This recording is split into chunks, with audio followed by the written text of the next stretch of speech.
Sino ba sa atin dito ang nag-i-enjoy when we are given the privilege to go direct to for favors, especially when we are having a hard time following up something, or we are processing something both in the government or private, and then to our surprise, biglang may nagsabi, dumiretso ka na doon. Hindi ka na, wag ka nang pumila, wag ka nang dumaan dyan. Di ba ang sarap nun? Tapos you feel, you feel para bang special. I remember, there was a funny incident. Kami ni na Flora, si Brother Boy Manuel, we were in Cebu, en route to Tacloban for an activity related to Belsar Cups. So, nag-Cebu muna kami, tapos early morning the next day, we took yung fast Super Cat hydrofoil yon na boat from Cebu to Ormoc. Tapos on the way, we were informed that the city director of Ormoc City Police Office is going to treat us for breakfast. So, yun ang aming understanding.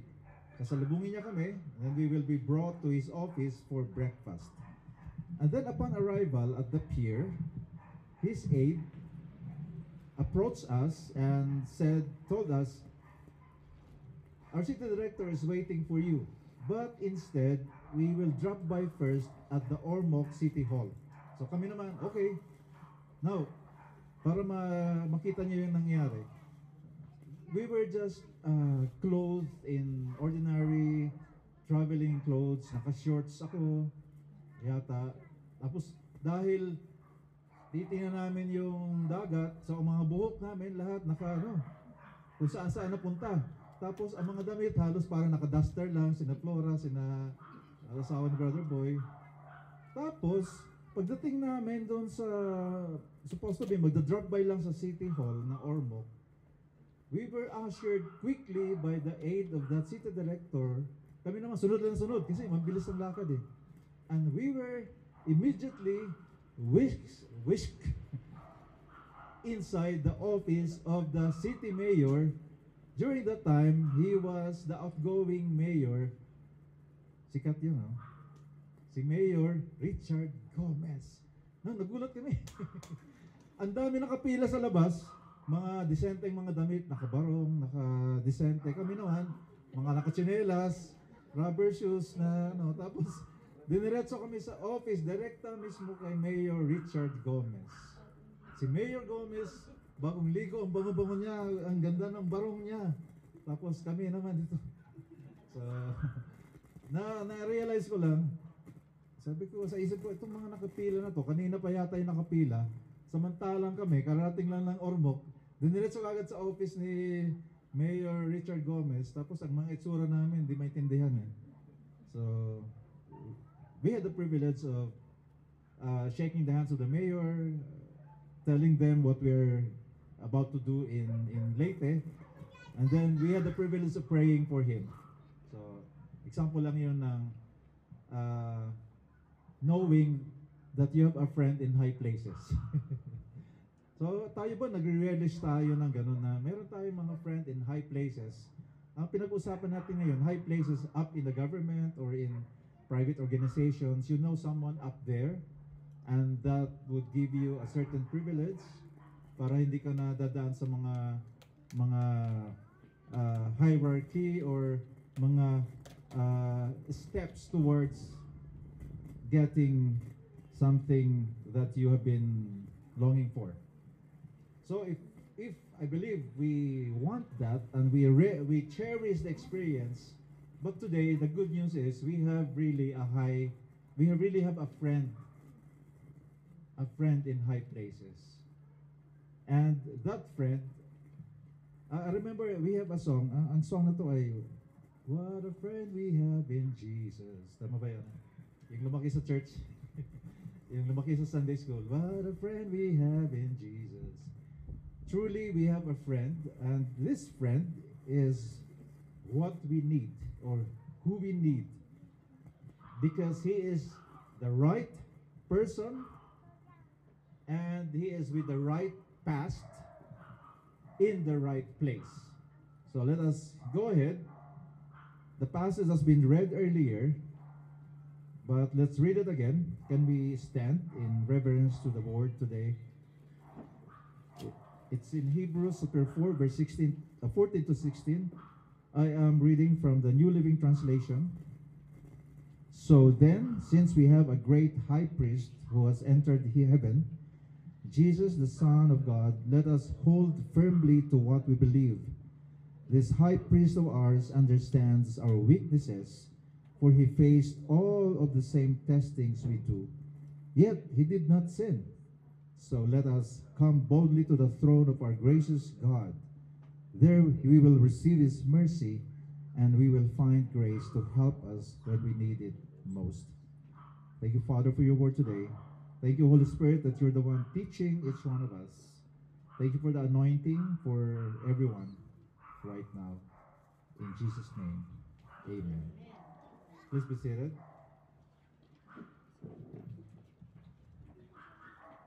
I love to read also from the Ang Bible Pinoy version and find out how it is translated here. Ito, kaya nga, panindigan natin ang faith natin. Kasi meron tayong dakilang high priest na nakapunta na mismo sa langit. Siya si Jesus, ang anak ng Diyos. Ang high priest natin, naintindihan niya ang mga weakness natin. Kasi naka-experience siya ng iba't ibang klaseng tukso, gaya natin. Pero hindi siya nagkasala. Kaya huwag tayong mag-alangang lumapit sa trono ng napakabuting Diyos. Doon matatanggap natin ang awa at sobrang kabaitan niya na tutulong sa atin sa oras na kinakailangan natin. Ang sarap bang pakinggan ng Pinoy version? Siguro ang disadvantage lang natin sa ngayon, yung pag na-mention yung high priest, di natin kasi nakagisnan yung high priest. Although many of us, we came from this traditional religious background, merong tayong alam na priest. Pero yung priest na yon na familiar sa atin sa Pilipinas, walang kinalaman sa binabasa natin ngayon. Yung tinutukoy dito na high priest ay yung sa panahon ni Jesus na naratnan niya yung Jewish system of faith. So kaya kailangan kong bigyan ng konting background ito kasi hindi tayo namulat sa high priest na nakasaad sa Bible na binasa natin. Ito lang, the main thing we need to know now is that the high priest was the number one person in the Old Testament religious system. So sa Old Testament religious system, sa Judaism, yan ang tawag doon, maraming levels and orders yung mga priests. Pero isa lang yung high priest. Isa lang. Ang pinakaunang high priest nung panahon sa Old Testament, si Aaron. Si Aaron, yung kapatid ni Moses. At ang mga priests, galing sila sa tinatawag na Levite, Levites or tribe of Levi, isa sa mga anak ni Jacob. Mga angkan ni Levi, isa sa mga anak ni Jacob. Tapos ang high priest, ang pinaka-main niyang role ay during yung tinatawag na Day of Atonement sa Jewish system, religious system. On that day, sa calendar natin ngayon, sa calendar na ginagamit natin, so it would fall on the last days of September or early days of October. Ang calendar kasi ng mga Jewish people ay based sa moon, lunar, ang calendar nila. Tayo kasi anong calendar natin? Gregorian, di ba? Gregorian calendar tayo. It was invented by Gregory. Yan. Galing nyo, no? Yan na, Gregorian. So, On that day, sa Hebrew, ang tawag ng Day of Atonement ay Yom Kippur. On that day, the high priest would go behind a thick veil, a thick curtain that separates the holy place from the most holy place. So while the high priest is performing his duty, he cannot be seen by the people. Nandun sa pinaka inner part ng temple, sa most holy place. And there, nandoon yung Ark of the Covenant, and the high priest would pour the blood of the goat that was sacrificed on the mercy seat of the Ark of the Covenant. So, what happens? When the blood was offered in the way God prescribed it in the Old Testament, nandun sa Exodus, what happens? The sins of the people were atoned or covered for another year. So you have been hearing this from me every communion, di ba? The atonement, the covering of the sin because of the blood offered and poured on the mercy seat of the Ark of the Covenant is good for 1 year. So yung mga kasalanan ng mga worshipers ng time na yon, nung religious activity, matatakpan yung kasalanan nila ng isang taon. Isang taon lang. But praise be to God, it was not meant to last forever. Because finally Jesus came, and when Jesus offered his blood as a sacrifice for us, that was the best replacement of this once a year covering of our sin. Si Jesus ngayon ang naging high priest forever. Jesus replaced the human high priest. He became the genuine and ultimate high priest. That's why I describe him as the right person. So if you want to have a friend in high places, then you have Jesus as the right person. Amen ba? So if you have Jesus, then pakisabi sa sarili mo, I have the right person. I have the right person in high places. We are reminded of the high places because literally we are in a high place right now. Although in the Old Testament, para lang malaman nyo, when people during the time of the Old Testament would worship in high places, pag sinabi na, let's go to the high places, most of the time it would refer to pagan worship. Ganun nung sa Old Testament. Pero ang pinag-usapan natin ngayon is that person in the high places. So we are not worshiping the high places, but we are remembering, recognizing our friend who is the right person in the high places. When we talk about high places at this point, we are talking about in the heavenlies. Hindi yung high places na dito sa lupa. Amen? Para maklaro natin. When we are referring now to the high places, that is in the heavenlies, in the very sanctuary of God. Take note, I mentioned earlier that the high priest, when he is performing his duty, he becomes invisible. Jesus, we cannot see him, but he has performed his duty. Although the people during his time saw him on the cross, but right now, sa panahon natin, we cannot see him, but we can experience him, just like the high priest during his time.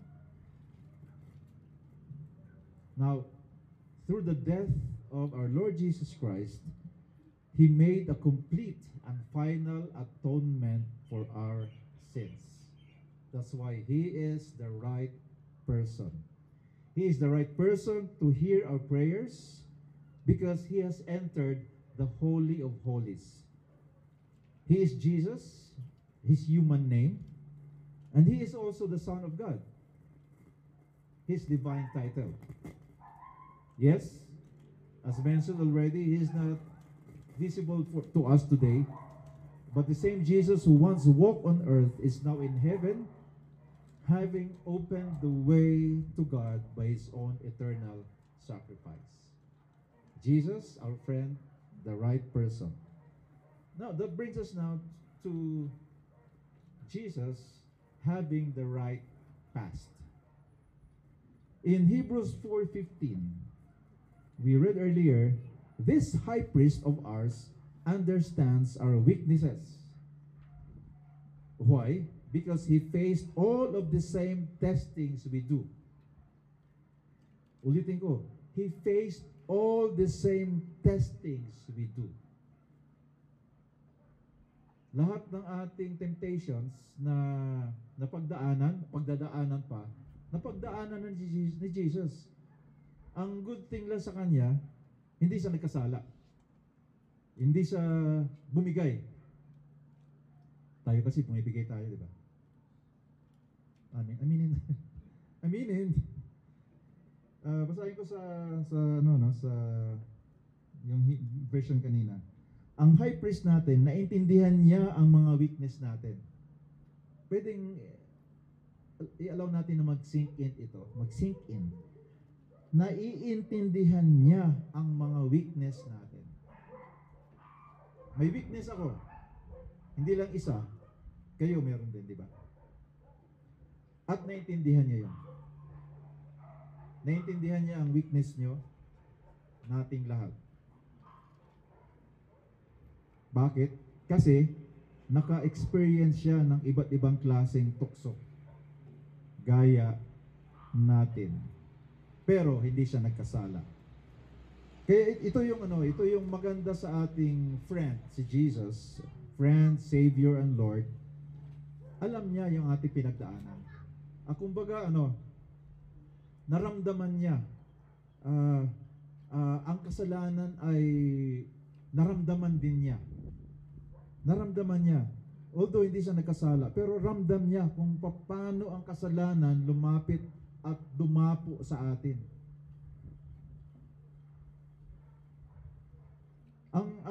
Sometimes tayo, di ba, pag meron tayong gustong i-comfort na kakilala, sometimes hindi tayo careful. Sasabihin natin na, I feel your pain. I feel you. I feel you, brother. I feel you, sister. Pero actually, sometimes it's a cruel statement. Tama ba?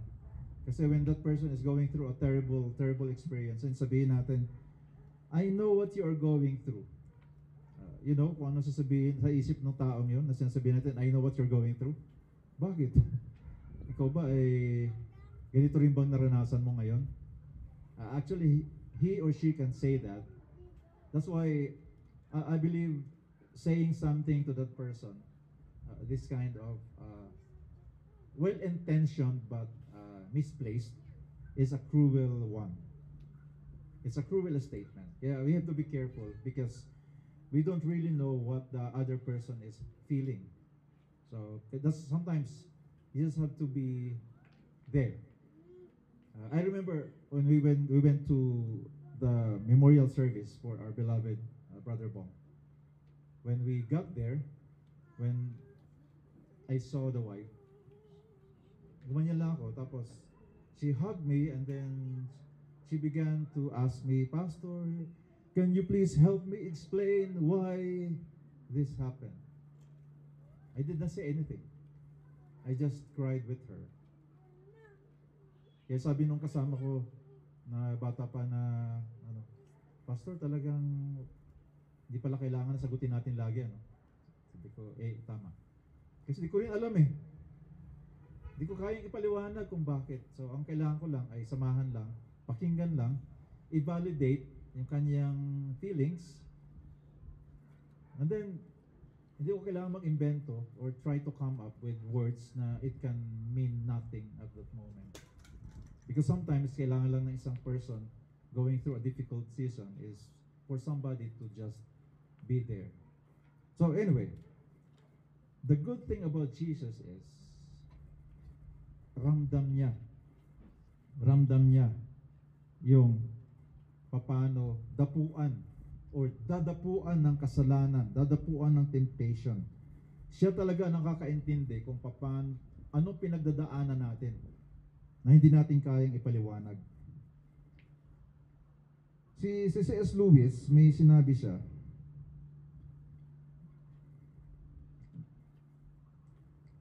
pero before that, before I read a quotation from what C.S. Lewis said. Jesus went through all different kinds of temptations at napagtagumpayan niya yung tatlong categories ng kasalanan mentioned in 1 John chapter 2 verses 14 to 17. Just take note of that. 1 John chapter 2 verses 14 to 17. It mentions there three categories of sins. First is the lust of the eyes, and then second is the lust of the flesh, and third, the pride of life. See, Jesus, he defeated all these three areas. So, where Jesus failed,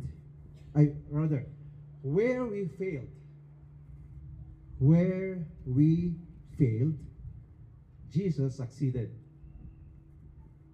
Where we gave in, Jesus stood strong. Where we collapsed under pressure, Jesus obeyed his Father.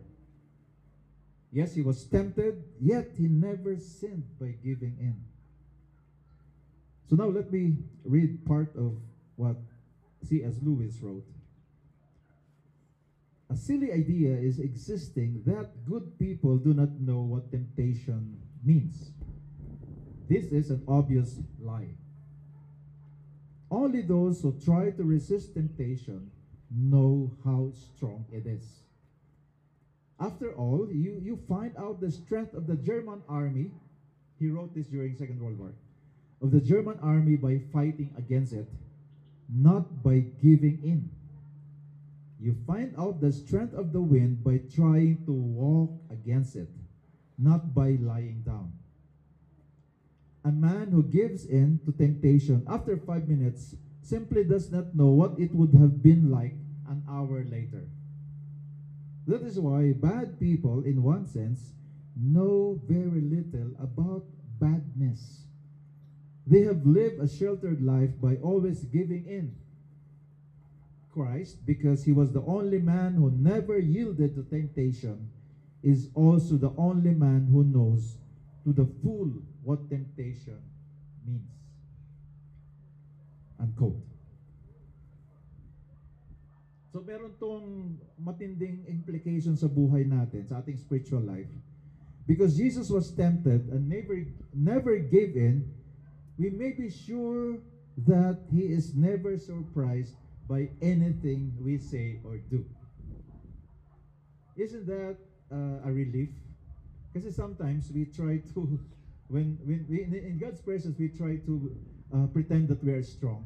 Pero alam naman Jesus, talaga you are crumbling inside already. Kaya ibig sabihin, pag nasa harap tayo ng Panginoong Kristo, hindi tayo kailangan magpanggap. Just be who you are. Be you are, the person you are at the moment. So when we pray, huwag tayo magulat na pag nagsabi tayo, Lord, alam mo ba, may nangyari kanina. Huwag kang matakot kasi hindi masashock si Jesus. Kasi lahat ng kasalanan at temptation sa mundo, nakita na niya at pinagdaanan niya, pero yet hindi siya nagkasala. Kaya, ibig sabihin, huwag tayong mahiyang lumapit sa Panginoon pag meron tayong nagawa na sabihin natin, parang karumal-dumal yun, wala na yatang papantay doon, nakakaya kay Lord. Thanks be to God. Thanks be to Jesus. Anong sabi sa version na binasa natin, yung Pinoy version? Naiintindihan niya ang weakness mo. What a relief, ano? Ay, thank you, Lord. Hindi ko kailangan magpanggap pag nagpe-pray ako sa iyo, Lord. Kasi, naintindihan mo naman pala. Alam mo pala. Alam mo ibig sabihin ng aking pinagdaanan. So we don't have to prove worthy when we pray. Amen? Meron isang story, ito, isang preacher, pangalan niya si Ron Dunn. Let me just take out a story that he experienced himself. Galing sa kanyang book, ang title, Don't Just Stand There, Pray Something. In that book, he mentioned about a bad day. Pagising niya, hindi siya nakapag-quiet time, hindi siya nakapag-pray. Parang tayo rin, ano? Kaya wag na kayong magpanggap. Ah, parang tayo lang, di ba? Tayo nakapag-quiet time kasi nagmamadali tayo. Ay, late na pala. Kailangan gumising na. Nako, kailangan ko na pumunta sa school o kaya tayo may mga trabaho, may appointment. Ay, nako. Sumubra yung tulog ko. Parang may Zoom meeting ako, Bible study with police officers. Pagising ko, 7 o'clock yung Bible study. Pagising ko, 7:15. Oh no. Buti na lang, magagaling sila. Gumawa na lang sila ng sariling Zoom meeting link. So anyway, it happens that we fail sometimes to, like Rondon. Let me continue the story. So, hindi siya nakapag-quiet time, tapos, the day went by, di niya namalayan, naging rude siya sa kanyang mga kausap. Naging parang tayo rin. Sometimes, we become irritable, di ba? Nagugulat tayo na ang bilis nating uminit ang ulo. So, yun ang nangyari. Tapos, ang ginawa ni Rondon, nung gabi na, he began to pray and went to God. Tapos, sabi niya, Lord, I've made a mess of my life today, and I confess I'm not worthy to come into your presence. Sabi niya, at that point, he felt the Lord interrupt his prayer. Parang sabi ni Lord sa kanya, Ron, do you think having a quiet time this morning would have made you worthy to talk to me? Do you think doing good and treating people right would have somehow made you qualified to come into the presence of God? Then God seems to be speaking to him. It's not what you think. If that's what you think, rather, you don't know yourself. So tayo rin, di ba? We come before the Lord and then, Lord, nagkalat ako ngayon. Kung tayo lang yung sasagot, siguro kung tayo yung kausap ng taong yung nagkalat, oo naman, alam ko naman talaga, nagkalat ka talaga. Pero sa Lord, siyempre di sasagot ng gano'n, no? Ibig sabihin, when we realize that it's all about what God has done, it's not about what we can do. It's about what God did already on the cross, His grace that would make us worthy to come before His presence. It's not our being able to complete what we are supposed to do, spiritual things, check. Nag-quiet time ako. Nakinig ako ng 2 worship songs, check. Okay. I feel holy today. Tapos, paglabas ko ng bahay, binati ko yung aming kapitbahay. Good morning. Check. Tapos pagdating sa trabaho, may nang insulto sa akin pero hindi ko sa kinansen. Sinabi ko lang, God bless you. Wow, check. So that would qualify you to come into the presence of God? No, it's about God Himself, Jesus Christ, what He did on the cross that would make you qualified to come before His presence. Amen? Because He has the right past. Alam niya pinagdaanan. Because Jesus knows how sinful we really are, we don't have to play games when we pray. Ay, salamat. So therefore, we can come to God just the way we are, clinging only to the cross and claiming nothing but the blood of Jesus as our own hope of being accepted when we pray.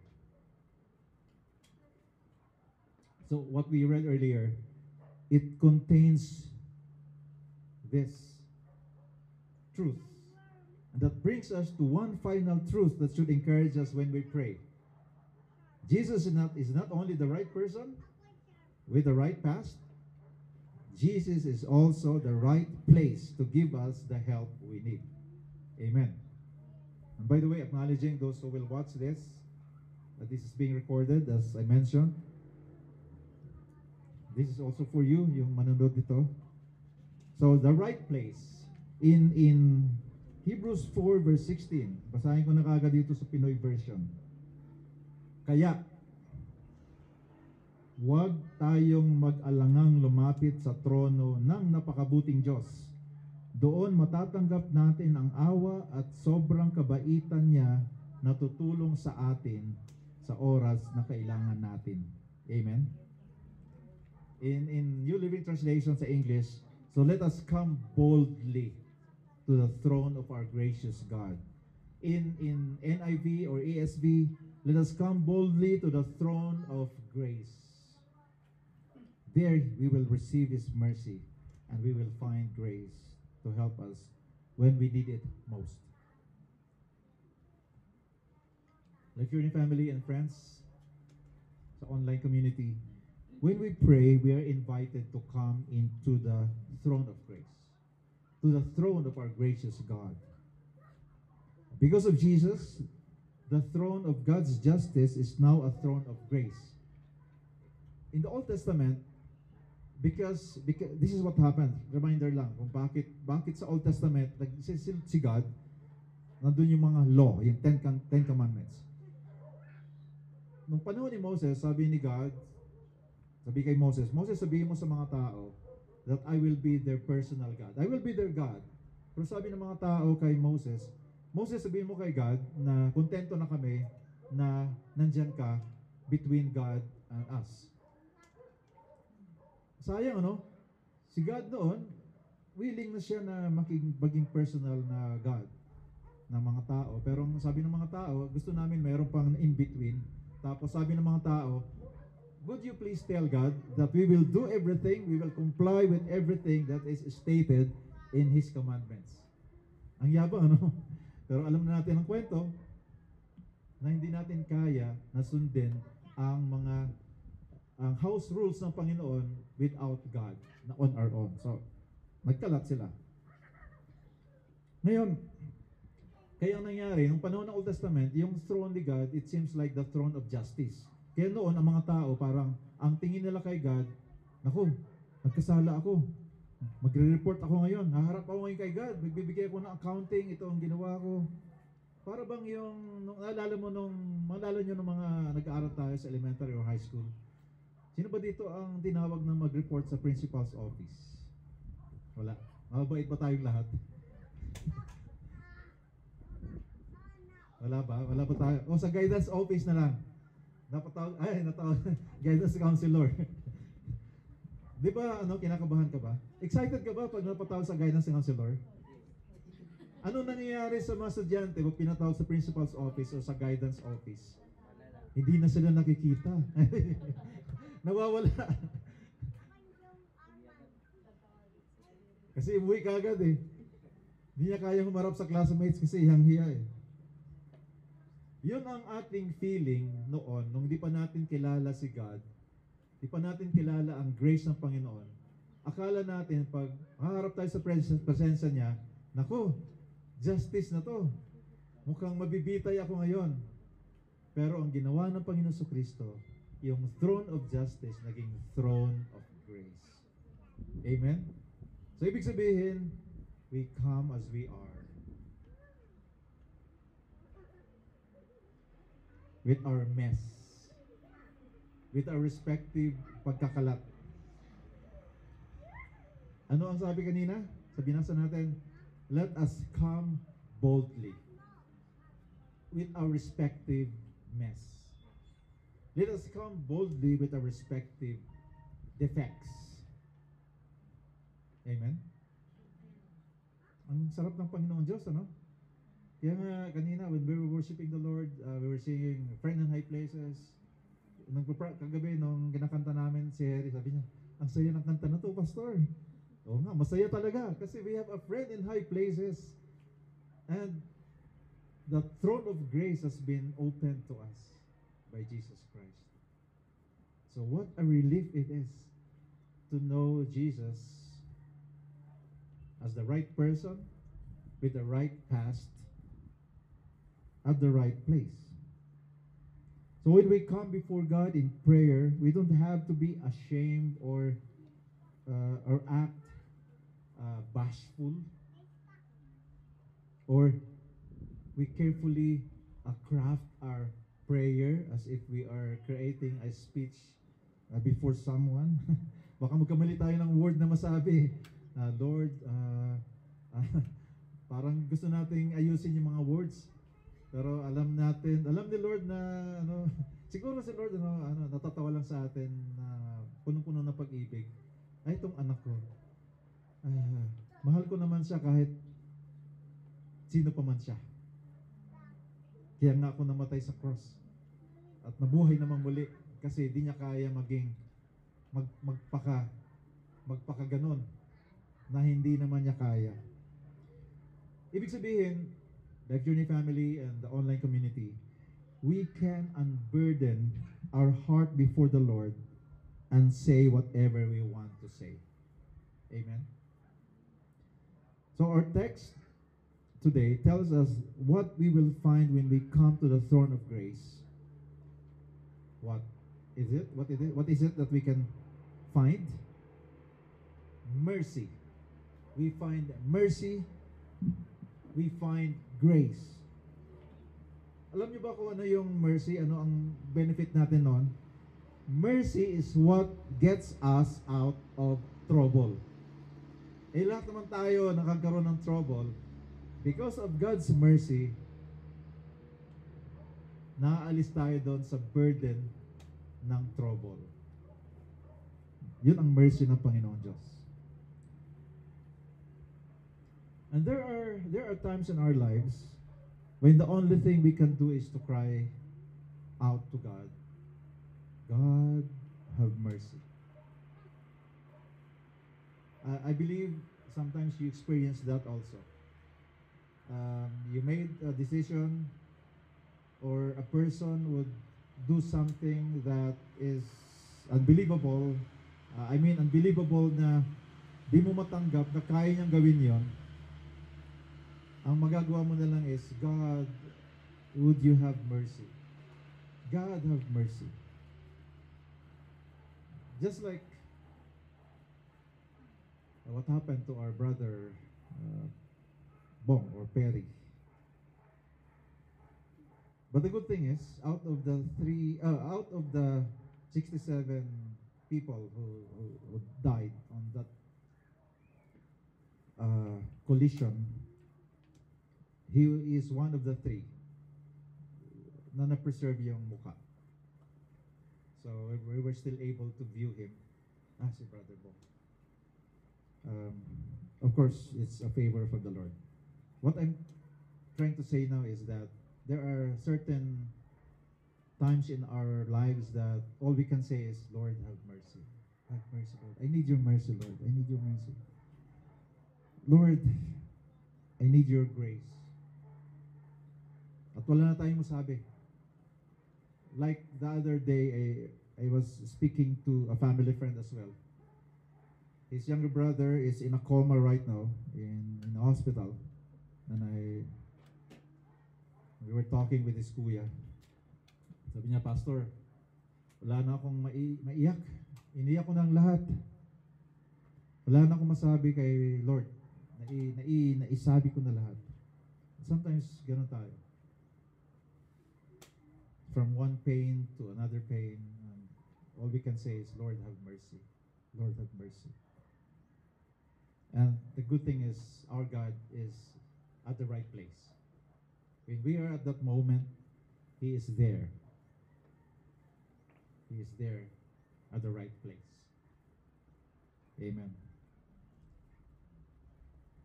And as I wrap up our message today, meron isang story. Kasi sometimes ang question natin is God really answering our prayer? Sabi dito, sa binasa nating text, let us come boldly to the presence of God. But sometimes God, it's as if my prayers are not being answered. Let me just relay or somehow pass on this story about this pastor. Meron siyang members na mag-asawa. At nagkwentuhan sila, missionaries itong mag-asawa. Tapos nabanggit nila yon na there was a time, sabi ng missionaries, na akala namin walang sagot ang prayers namin. Pero we decided to record every prayer request. We recalled lahat ng prayer request namin for the past several years. Sinulat namin yung mga prayer request namin noon. And then, they also identified yung mga prayer answered or answered prayer. They found out that almost 100% ng prayer nila ay nasagot. Of course, alam na natin ang sagot, ano? Ay, kung paano si Lord sumagot. Yes, no, or wait. Pero definitely, may sagot. Kaya, they found out, ang naakala nila na walang kasagutan sa Lord sa kanilang mga panalangin, pero meron naman pala. If you remember, yun ang challenge ko sa atin sa life journey, di ba? If you feel that God is not answering your prayer, could you go over and could you write down all your prayer requests as you can remember, and then tingnan nyo, did God answer the prayer? Did God respond to that prayer? And you will discover that God did respond to those prayers because of God's grace, because of His invitation for us to come boldly into His presence. So, Life Journey family and our online community,